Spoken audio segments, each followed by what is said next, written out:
কি সবে সবে শুরু ওদের ক্লাস। তো সেখানে আমার ওদের প্রত্যেককেই খাতার কাজ দেওয়া থাকে। এই যে ব্ল্যাক কালারের খাতাটা তোমরা দেখতে পাচ্ছ, এই খাতায় ওদের হোমওয়ার্ক দেওয়া থাকে কলকা করে আসার জন্য। তো করে এনেছে। আমি সত্যি বলছি, আমি ওর কলকার কাজ দেখে রীতিমতো অবাক যে এতটা সুন্দর কলকা প্র্যাকটিসের মধ্যে ক্লাস চলাকালীন একজন স্টুডেন্ট কিভাবে করতে পারে।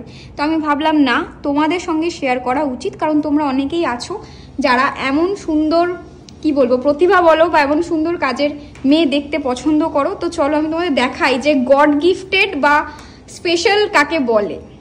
তো এই হচ্ছে ওর কলকা। আমি একটু ক্লোজলি ওর কাছে যাব আগে। তোমরা জাস্ট এই কলকার কাজটা দেখো, কতটা সুন্দর। প্রত্যেকটা কলকায় এতটা নিখুঁত, মানে কেউ দেখলে বলবে না যে ক্লাস চলাকালীন একজন স্টুডেন্টের এতটা সুন্দর কাজ। মানে আমি সত্যি বলছি, আমি রীতিমতো স্পিচলেস, মানে আমার বলার মতো কিছু নেই। এখন ওদের ক্লাসের মিডিল, হয়তো এই খাতাটাও কমপ্লিট করবে, কিন্তু তারপরেও আমি ধৈর্য না ধরতে পেরে ভাবলাম তোমাদের সঙ্গে দেখাই, শেয়ার করি। যারা বলো যে আমার দ্বারা হচ্ছে না, আমার দ্বারা হবে না, দেখো যে ইচ্ছা থাকলে ধৈর্য থাকলে কত সুন্দর কলকা পাওয়া। খাতার 1-2 নম্বর পৃষ্ঠা, মানে প্রথম পেজ বলতে পারো।